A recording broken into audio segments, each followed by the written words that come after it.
So this session for you is titled Student Success, Support on and Off Campus. And I'll have our panelists introduce themselves in a minute, but I just want to give you a little bit of a sense of why we think this session might be helpful to you. Student success at Maryville College for us is really focused on the holistic development of student. And what that means is not just academics, so that is definitely our priority here, but it's also the whole student. So health and mind and wellness and body and spirit and all of those things. And so we do have a number of resources on campus, but we also partner within the community and surrounding communities to ensure that our students are connected to the things that they need, whether that's on or off campus. So to have a better sense of what some of that means for our students, I do want to have our panelists introduce themselves and tell you a little bit about the areas that they're representing, and then they'll each take an opportunity to share some specific information. We'll take questions as folks are talking, as well as have time at the end. We do have two of our student peer mentors with us that have microphones, and so that just helps us make sure that everyone can hear questions and answers. So at this point, I will turn it over and ask the panelists to start introducing themselves. Hi. Oh, I'm sorry, go ahead. Hi, I'm Sarah Taylor Yeaple, and I work in the Career Center here on campus. And we're located on the second floor of Bartlett Hall, which is the Student Center. We're right down from Isaac's, which is the Student Cafe. I'm Morgan. I'm the Maryville College Bookstore manager, and I'm actually located right under the Career Center in Bartlett. Hi guys, you know me. I'm Kristen Gorley, the Assistant Dean of Students. I also work in Bartlett Hall. That's kind of why we call it our Student Center. Hi, I'm Alayne Bowman. I'm the Director of Financial Aid, and we are not in Bartlett Hall. We are in Fairweather Hall on the first floor in room 141, and I will pass it on.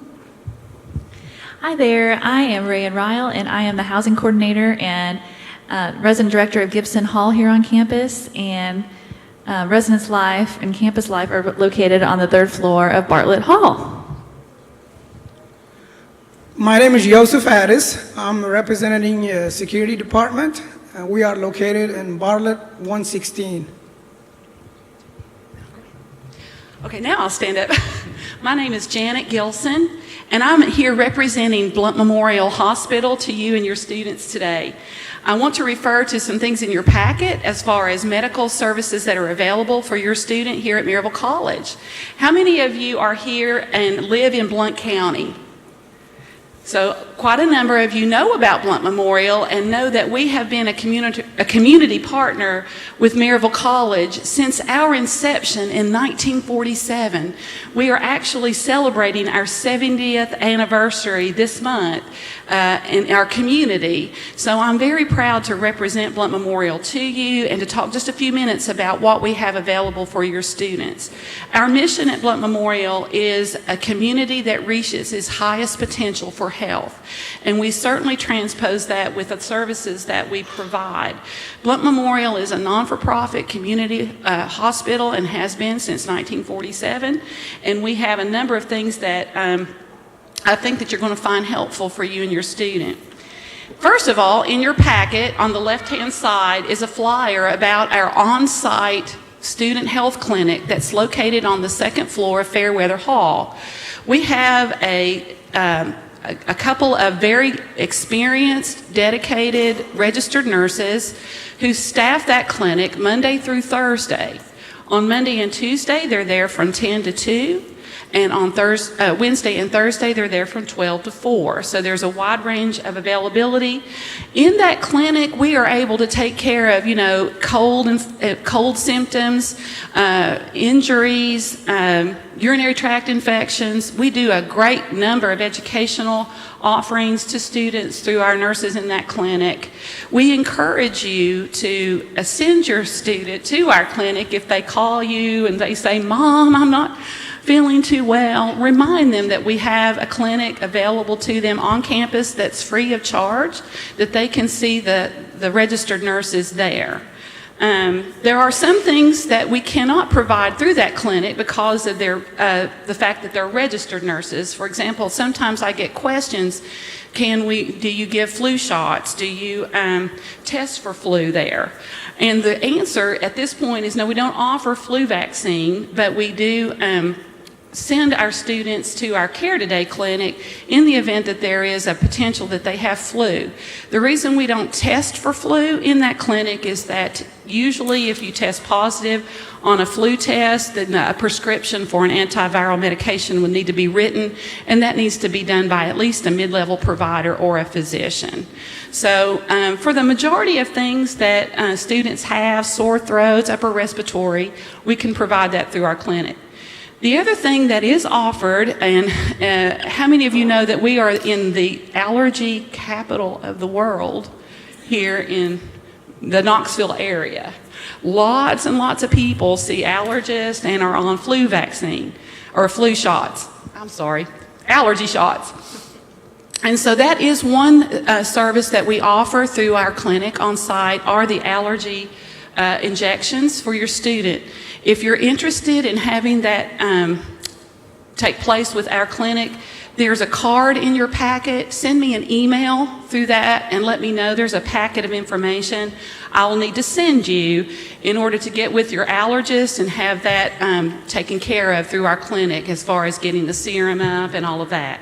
So there is a process with that I would need you to do if you were to want our nurses to provide the allergy shots for them.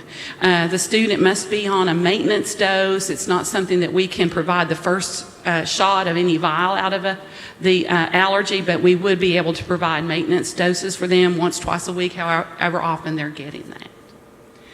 The next thing I want to talk about is on the right side of your packet, there's some other services that we want to mention. If our nurse has a level of care that needs to go to a physician or a mid-level provider, or if it's after the hours that we are there in clinic hours, we would like to send your student to our Care Today clinic through Blount Memorial. At East Tennessee Medical Group, which is just down the street, at the Walgreens, turn left, that's Jewel Street. That is where our East Tennessee Medical Group is located, and within there is the Care Today, which is an urgent care. Care Today is 7 days a week. We are only closed on Thanksgiving Day and Christmas Day. The hours are Monday through Friday through till 9 o'clock at night, and on the weekends they're open till I think it's 6 or 7 o'clock. So there's a good accessibility. The Care Today clinic will accept insurance there, and we also have a special $50 discounted visit rate for Maryville College students if they do not have insurance and need to use that service. All they have to do is come in and show their Maryville College ID, and that renders out a $50 visit. If there is x-rays or laboratory that's needing to be done, that would be an extra fee.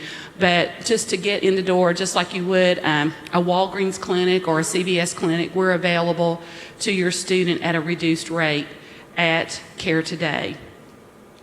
Just across the street is Blount Memorial Hospital. Within Blount Memorial, there is a level 3 trauma center with our emergency department.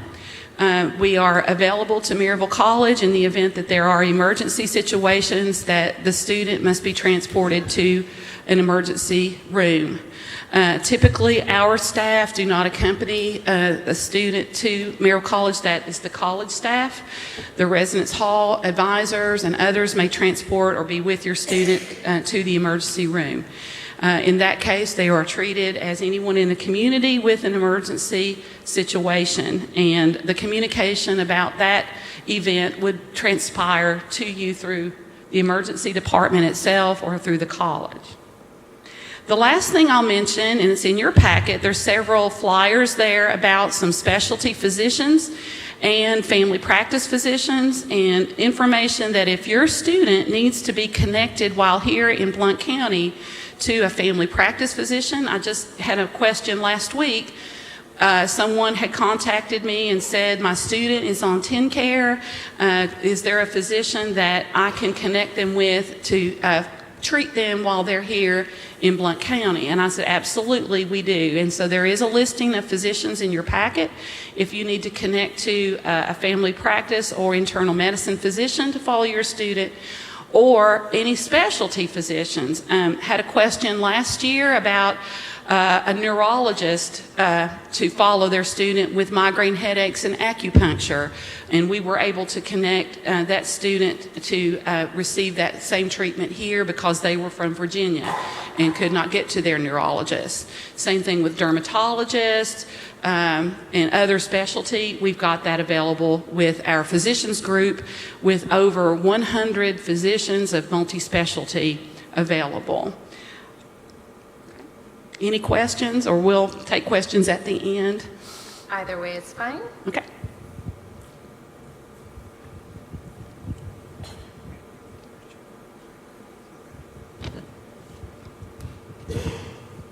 Welcome to Maryville College.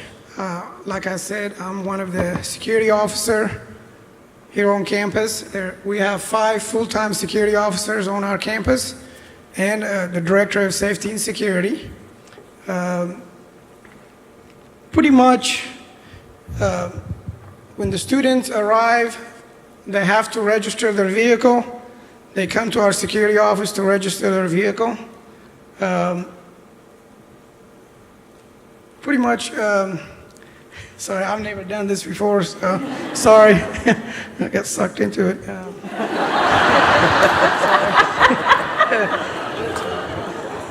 Sorry. Yeah. Okay. Like I said, this is a small campus. Pretty much everybody knows everybody. We will know the students the first week of school, but any issues they have, they'll come to us.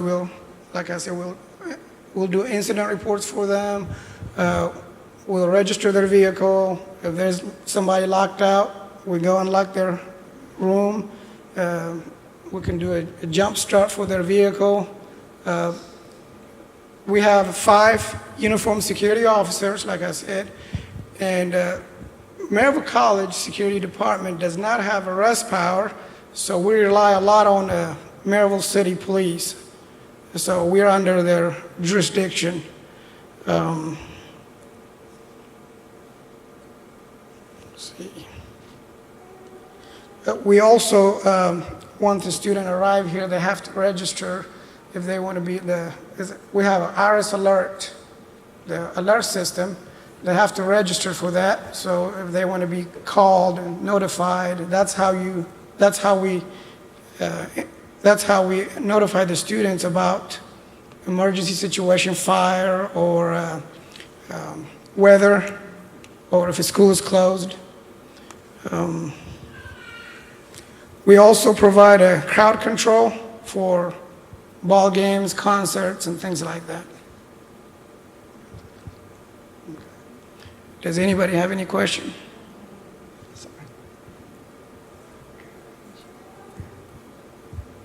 Awesome.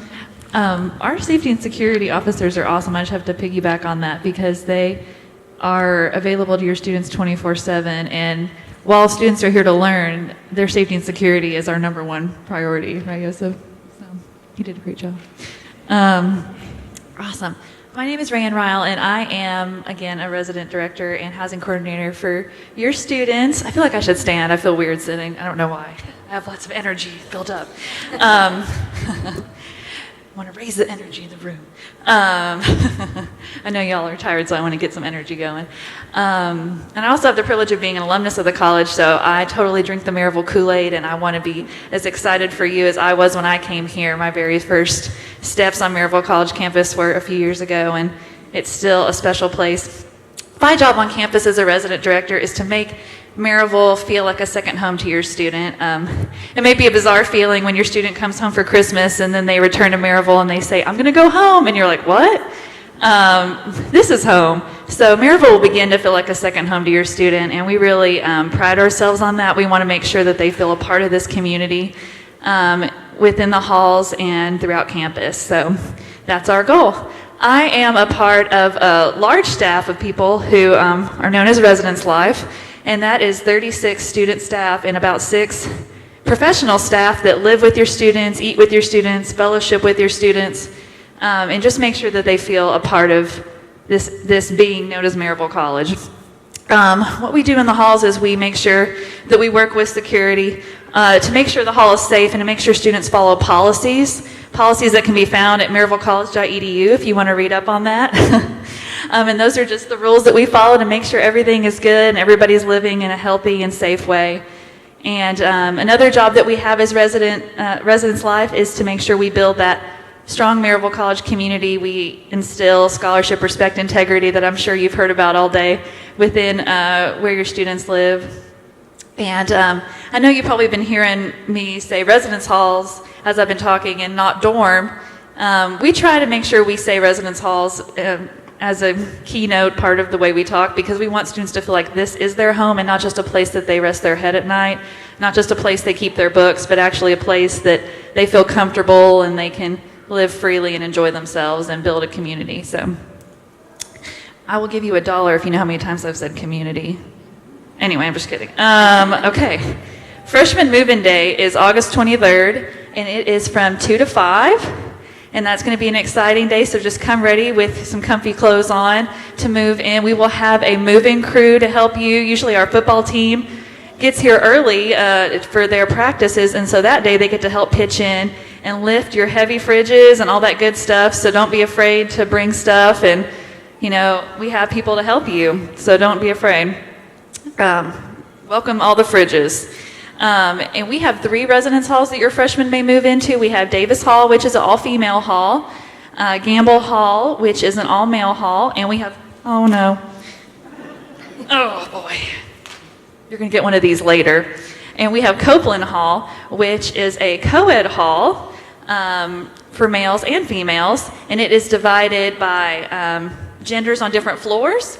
And the second floor is unique, which you'll see if you come to Copeland today, because it is divided by fire doors and a stairwell. So males and females never shower together or use the same restroom facilities, and they are not in the same sleeping quarters. So I just want to make sure you know that. What co-ed means here is a little more conservative than you might think. We're not replacing males and females in the same bedroom. I just want to make sure I said that. Your students probably got their housing assignment last week. If not, they may still need to fill out their housing assignment form on becoming a Scot, and then I can get them placed. Once assignments go out, they are final, unless there is some sort of dire need that we need to work on through disability services. But yeah, that is the bare bones of everything. Some folks will move in early because they're a part of athletics or a special group, but that is about it. So August 23rd is the big day, and you're going to get one of these forms that has frequently asked questions, and on the back it has layout, and it also has all the measurements of everything that comes in a freshman hall room, including the dresser and the bed and all that good stuff. So you don't have to measure today, dads or moms, with your measuring tape. We already did it for you, and we're excited to have you. Does anybody have any questions? Really? Wow. Oh, yay! All right. Just Copeland, and they're all identical in format. The Copeland, Davis, and Gamble are all identical in their format, except for their lobbies. That's about it. Yeah, 3 o'clock. We'll see you there.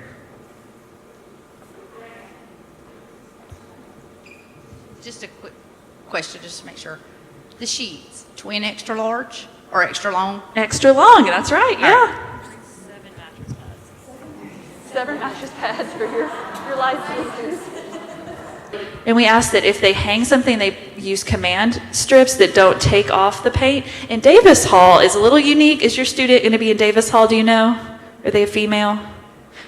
Well, there is in that hall a hanging strip for pictures that we've developed to try to preserve the walls, that we ask that you use that instead of command hooks and that kind of thing.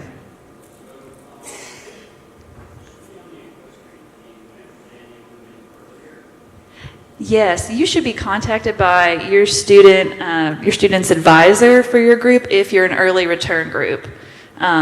to kind of help coordinate that. They're working with Residence Life to get your room ready, get your everything ready for you guys if you return early. So equestrian is a group that does usually, so. Yes.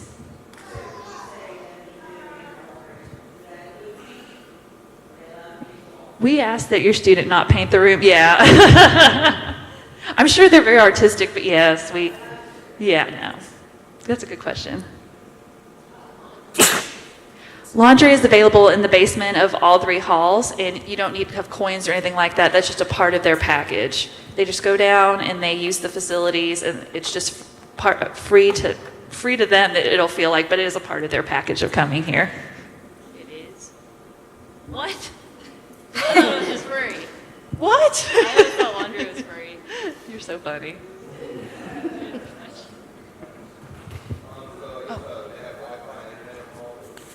Yes. Yeah, we have Wi-Fi connectivity, and IT is available on campus in the basement of Fairweather Hall. If your student has a question about anything technical related, I'm very technically illiterate, but yes, Wi-Fi is available, and if there's a problem with that, there's a way for us to get them help with IT, with your device, if your device is having problems. I am the blindest person in the world. Did you say the dimensions were online? They're also on this form, okay. if you want to get one of these. But they are on our website under Campus Life and Residence Life. There is a portion of that that talks about the dimensions. So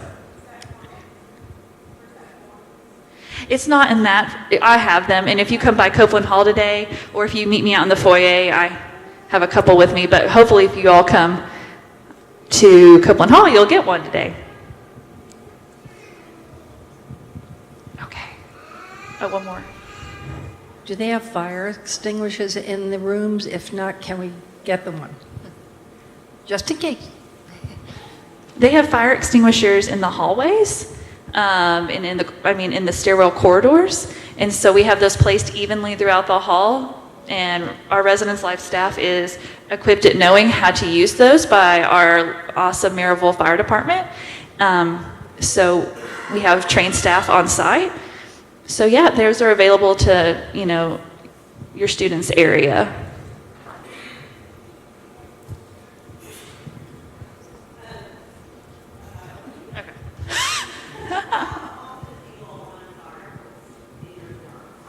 Once a semester? Twice a semester. Oh, sorry. Okay. Twice a year, once a semester. Yes.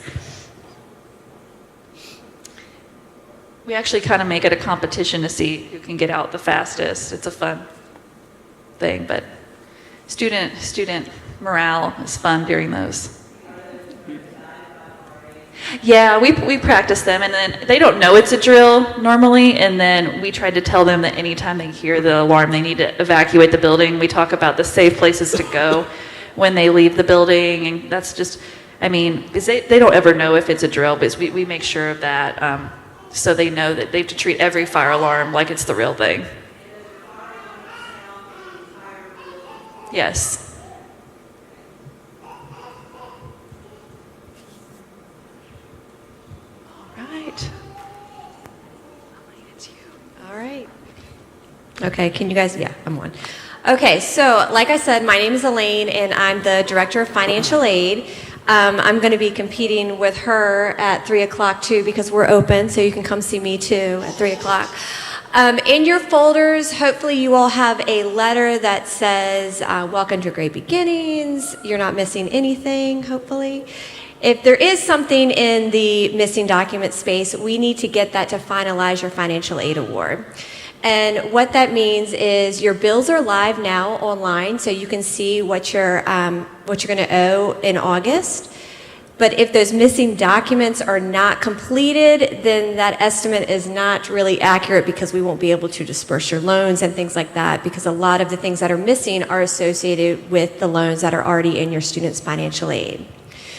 What else can I tell you? Okay, so here's another thing. You all received your financial aid award pretty early as incoming freshmen, and that's because we package our freshmen first. So next year, when your students are returning, you can look for their financial aid award to be online at the end of May. And that's because all of our scholarships have GPA requirements, and we have to wait until spring grades are posted to award our returning students.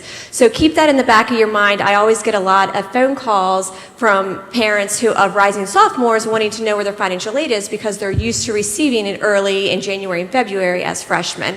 So just keep that in mind that from this point forward, it will be a little bit later.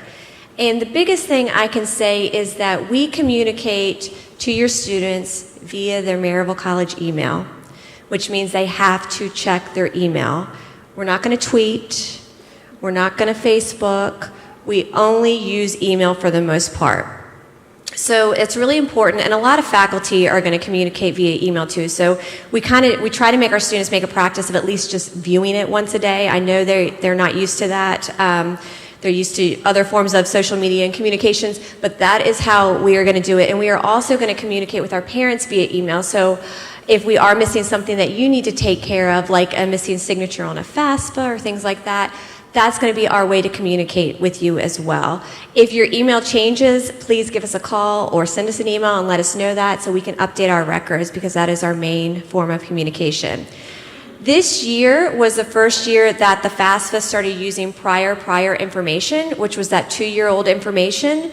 So starting in October, you're going to be able to fill out the FAFSA for your student's sophomore year using 2016 tax information.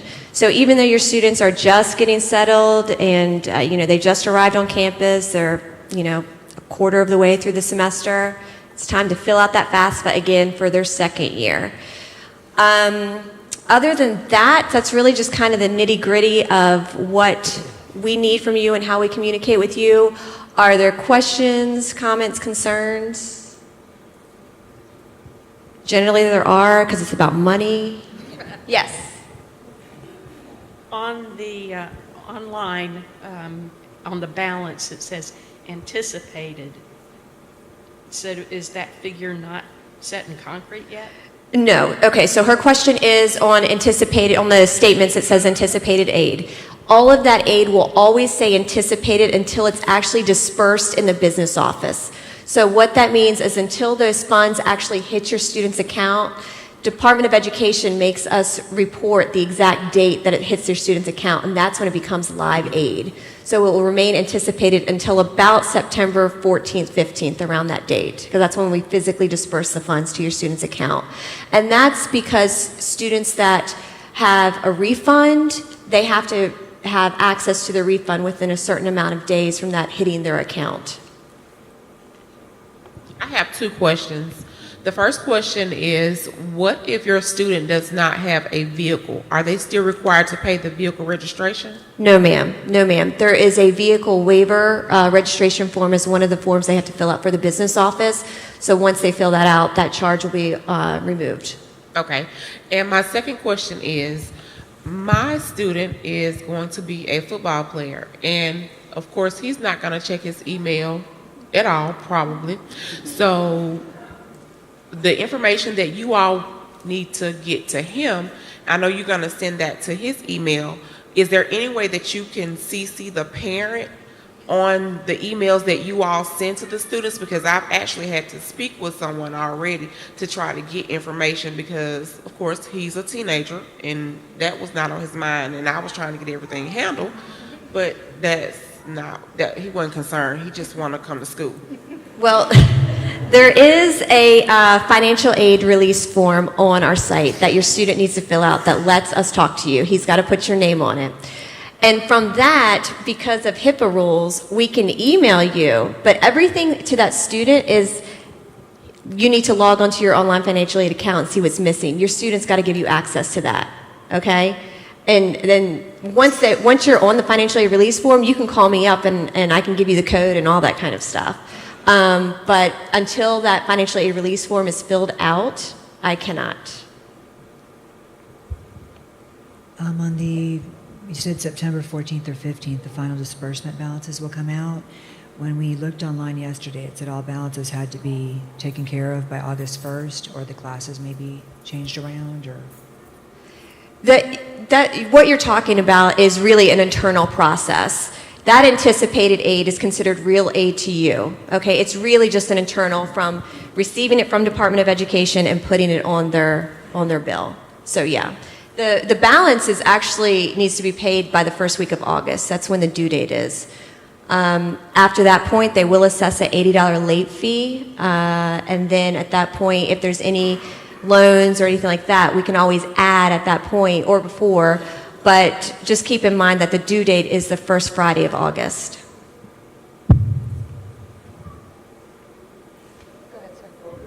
Yes. Yeah, 2 questions.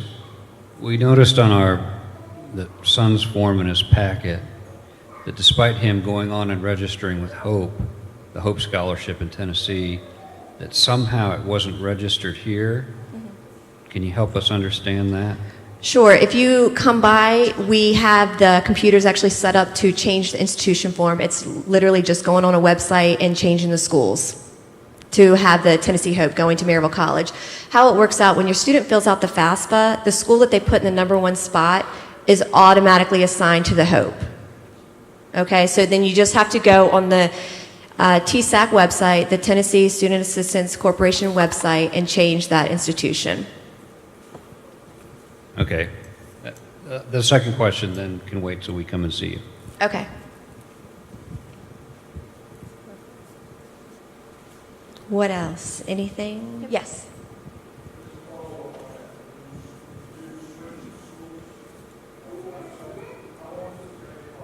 It's immediate. It's real time. It's immediate.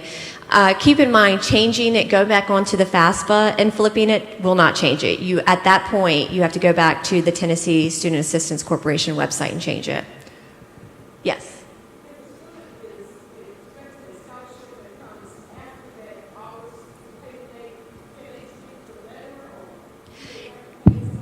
Yes, her question's about an outside scholarship. If you give us the congratulations, you've been awarded letter, we will throw that on their financial aid award as anticipated aid. You're welcome. I have a question about the Hope Scholarship. I know that Georgia and Tennessee were trying to get the Hope Scholarship available to students from Alabama. Do you know if that has taken place yet? You're from Georgia? No. No. From Alabama. Okay. Georgia, no. The Hope Scholarship is really an incentive for those students to stay in their home states. Okay. So Georgia has their own Hope, and then Tennessee has their own Hope Scholarship. Sydney, back behind. Yes.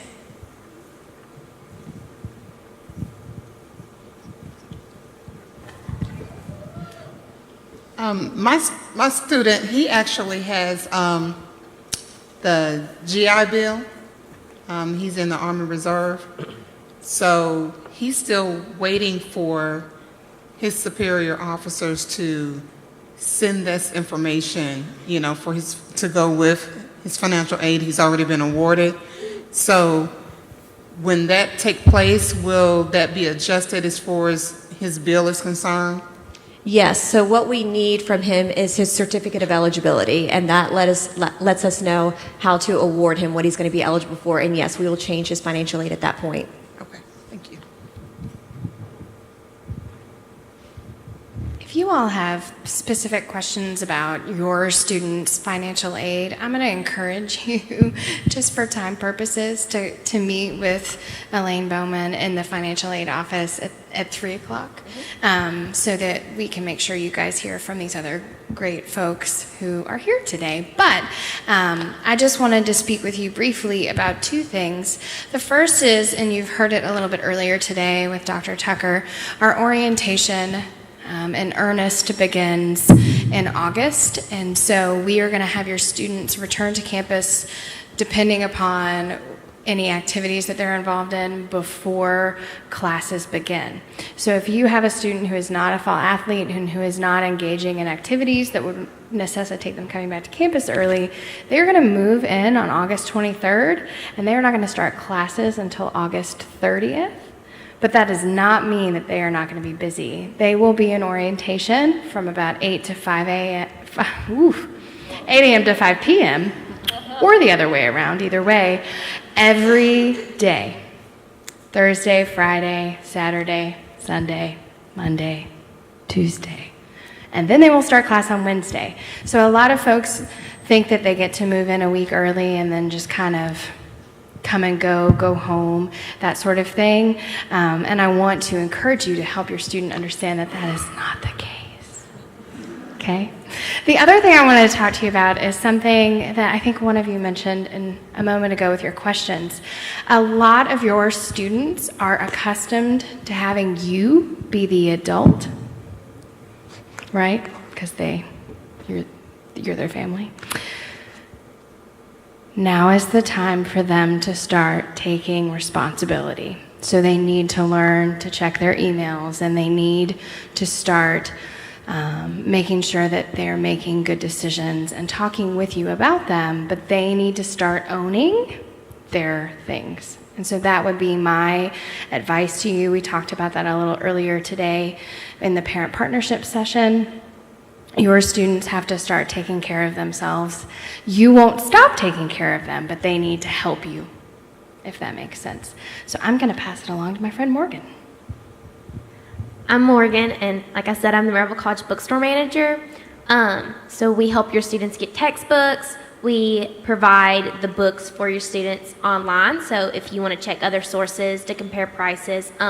We do price match textbooks. It's a little different, and all that information can be found on MaryvilleCollegeShop.com. And we're actually more than a bookstore. We have like laundry detergent and medicine. Some of you all been in there. We have convenience and stuff like that. So if y'all have any questions, this is my first time too, Joseph, so I'm right there with you.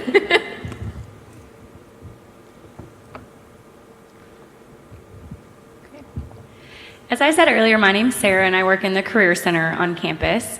And my title is Career Consultant. I work with my colleague, the director of our center. Her name is Christy McDonald. And so the mission of our center, just to sort of give you a brief intro of sort of what we're about, is we want to help students achieve career success through a couple of different ways. So exploration, coaching, education, and connection to resources. And we do that in a myriad of ways. We can help students explore majors and career options. We can help them with career planning. We can connect them to resources about getting internships, planning for life after graduation, getting part-time jobs while they're here as a student, all of those types of things. I want to briefly mention, I'm sure that you may have heard at this point about Maryville College Works.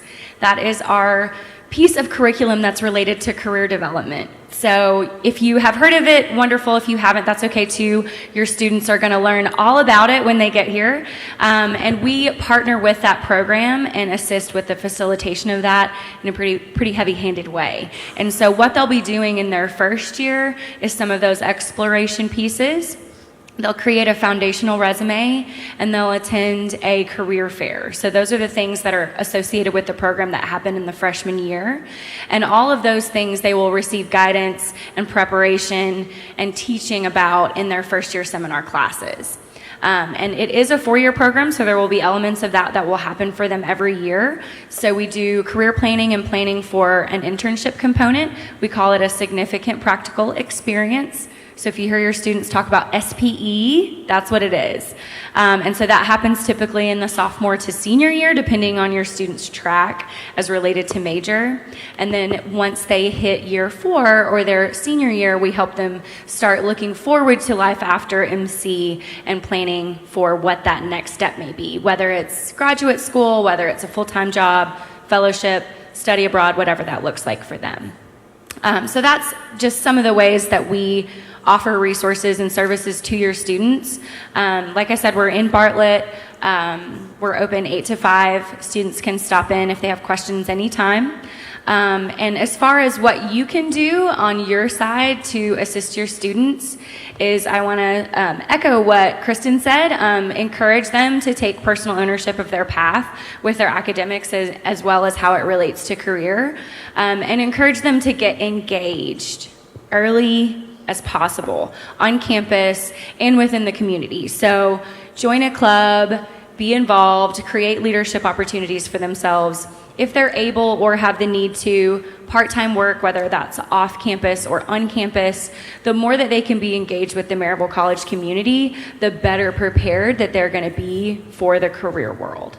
And so I definitely want to encourage you to help your students get involved, be engaged, be a part of the community, and be eyes open, I guess I should say, about opportunities that are available. We host employers and strategic partners on campus. There's lots of networking opportunities. We have a career fair every semester.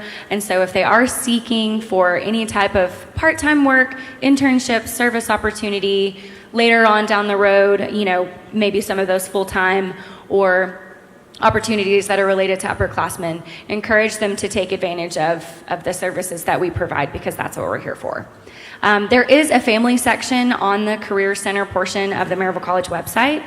There's some resources that are available specifically for parents and families, so I encourage you to visit that site as well. And our staff is full-time all summer. We're full-time all year round, so if you do have questions prior to the start of the semester, please feel free to reach out to me. My name is Sarah, and our director's name is Christy, and we are happy to answer any questions that you may have or provide support starting now. So, any questions for the Career Center side of things? Yes.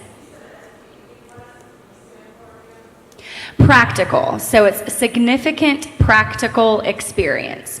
And that can take a lot of different forms. For most students, definitely not all, but the majority, it's going to be in the form of like a service opportunity or formal internship. You know, with an external party. There are opportunities that can happen on campus, so like internal opportunities. There are research experiences that our students often do, particularly in the natural sciences, so biology, chemistry, things like that. And it can also take the form of experiences abroad. So if your student studies abroad, that can be an SPE, that can be a significant practical experience. And so when they enter their second year, they'll start thinking about what they want to do for that experience, or what they're thinking might be beneficial for them, or best, you know, coordinate with their major. And so significant practical experience is what it stands for, and it can be a lot of different things. Any other questions? Yes.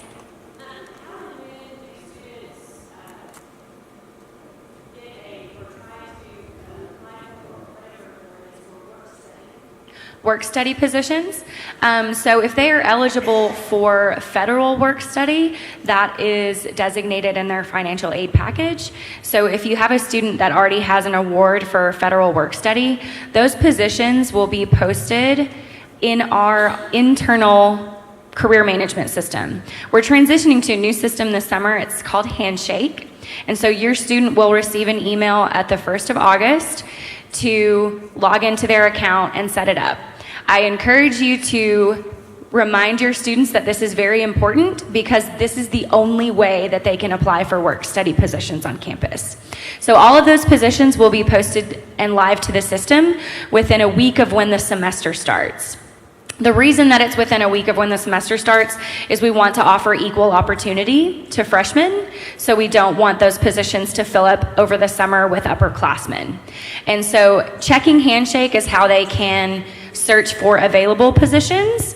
And if they need any help with that process, as far as creating a resume or completing their application through the system, preparing for an interview, those are all the types of things that we can support your student with.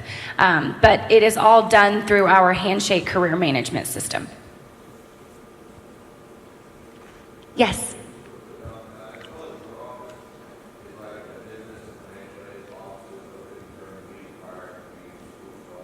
Yes, the business office and the financial aid office are here normal business hours all summer. Yeah, no, that's a great question. That's a great question.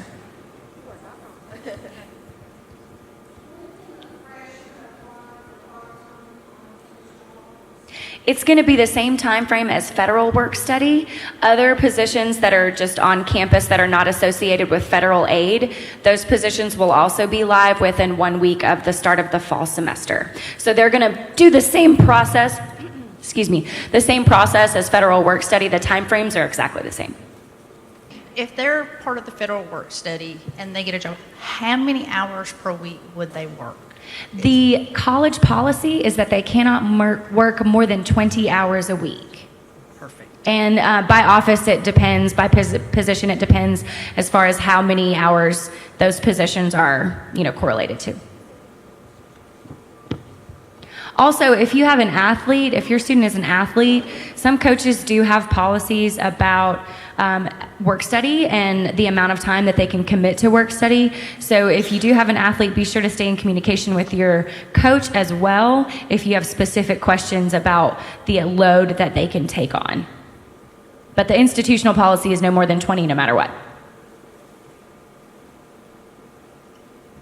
Any other question?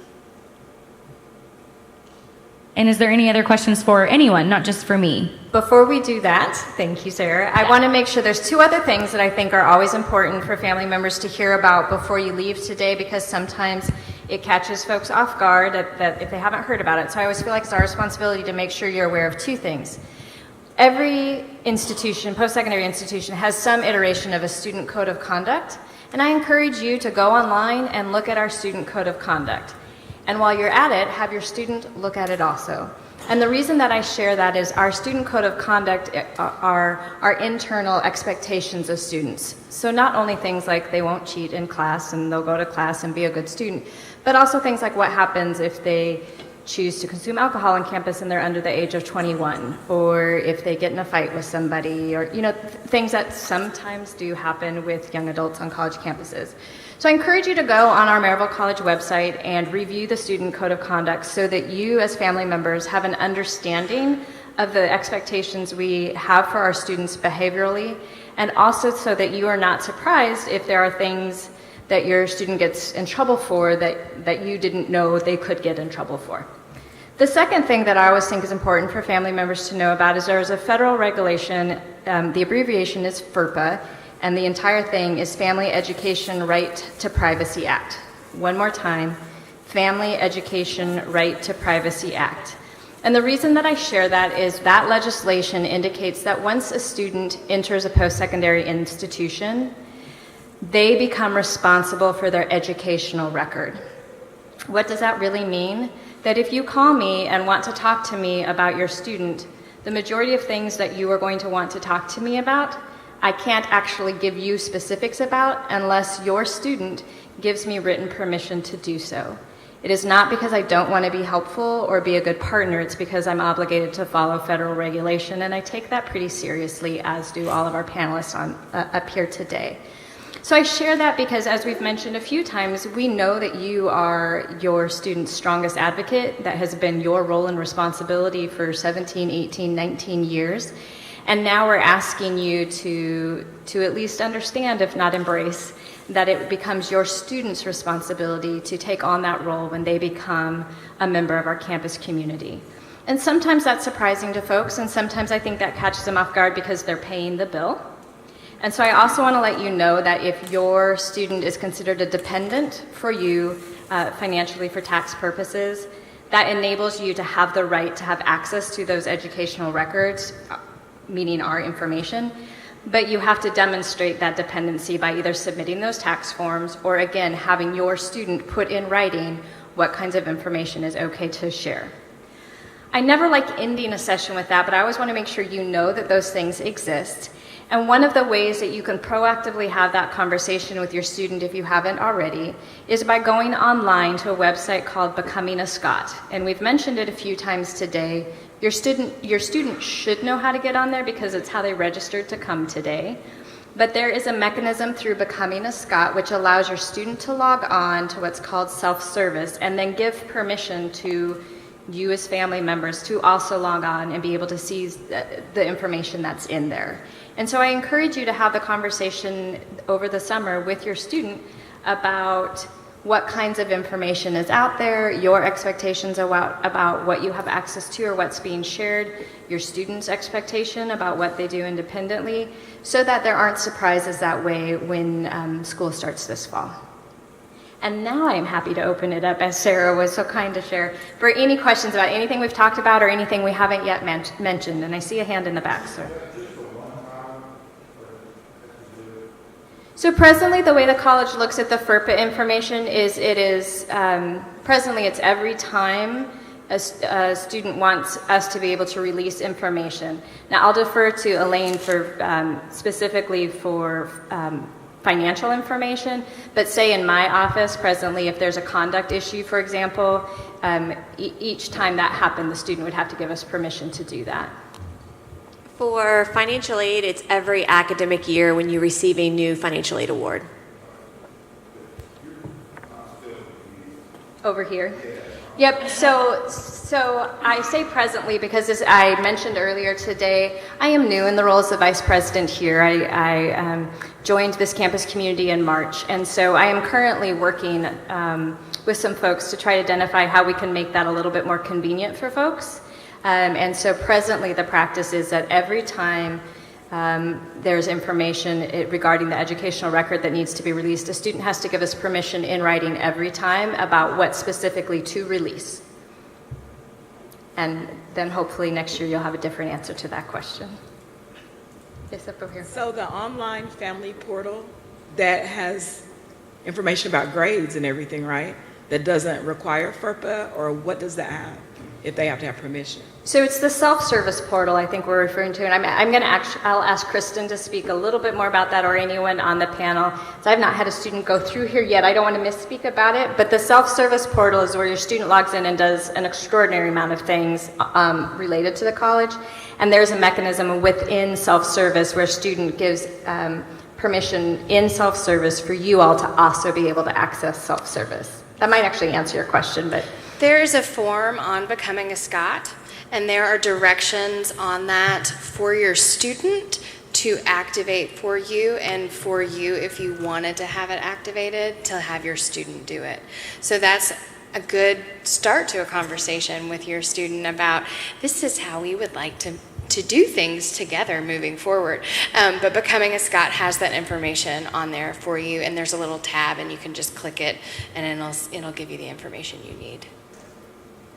Sure.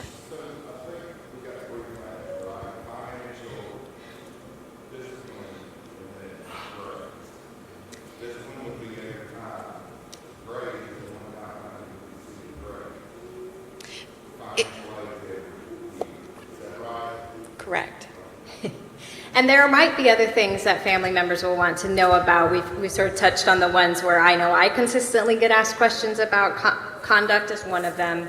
But there also can be an example that came up with Great Beginnings a couple weeks ago is if a student had an accident, right? So we got questions about fire. Obviously, safety and security is something that matters to a lot of family members. And so if your student fell and sprained their wrist, that is unfortunate, but not an imminent health and safety concern. I cannot pick up the phone and call and tell you that happened. If your student was taken to the hospital and they were unconscious, that is an imminent concern, and I can call and tell you if I am aware that has happened, that has happened. So hopefully that helps distinguish a little bit. The sprained wrist, I would need a student to tell me, but in that situation, I'd actually want the student to call you themselves so they could reassure you they were doing okay. Gotcha.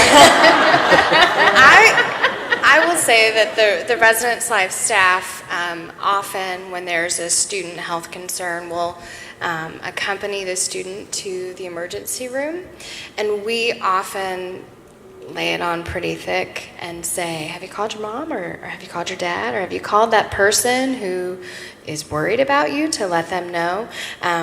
We can sometimes be the little angel on their shoulder to remind them that communication is important. We try really hard. Question over here, down, and then in the back.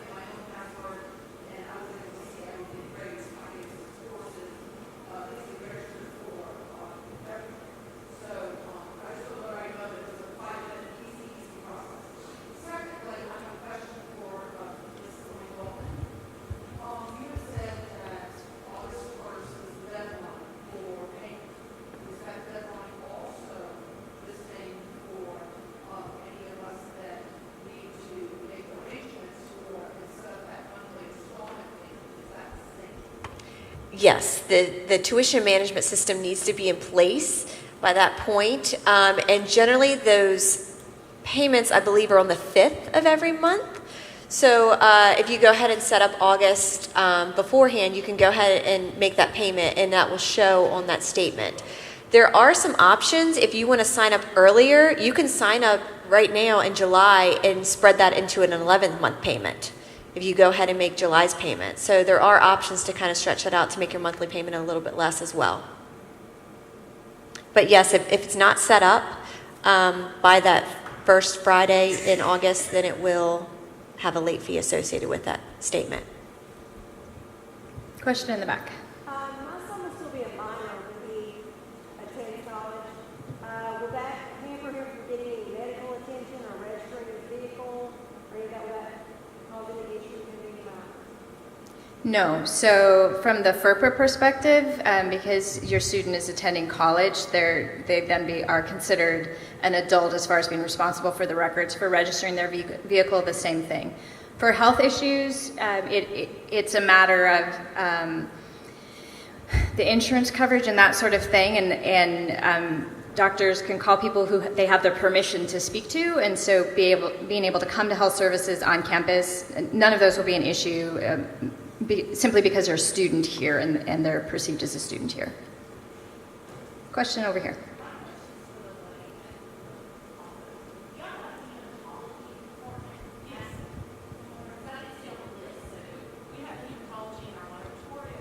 Hospital and through our East Tennessee Medical Group, so we do have hematology available.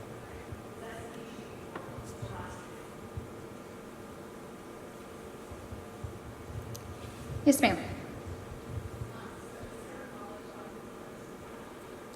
The question was, is there a college health insurance plan? And the answer is no. That's the short answer. I do encourage you, if you have your own health insurance that your student is on, I do encourage you to make sure that you and or your student have worked with the insurance company to make sure you are listed as a point of contact. That to me goes back to an emergency situation where they don't always know who to contact, and while we are a very close-knit community and very tied to our students, things happen off campus that we don't automatically, the hospital isn't going to call us if somebody shows up and we haven't been the entity to send them there. So I think it's very important for family members to make sure that you are listed in a case of emergency with your medical providers, with the insurance, that sort of thing, so that wherever your student is receiving emergency services, they know that mechanism. Yes, ma'am.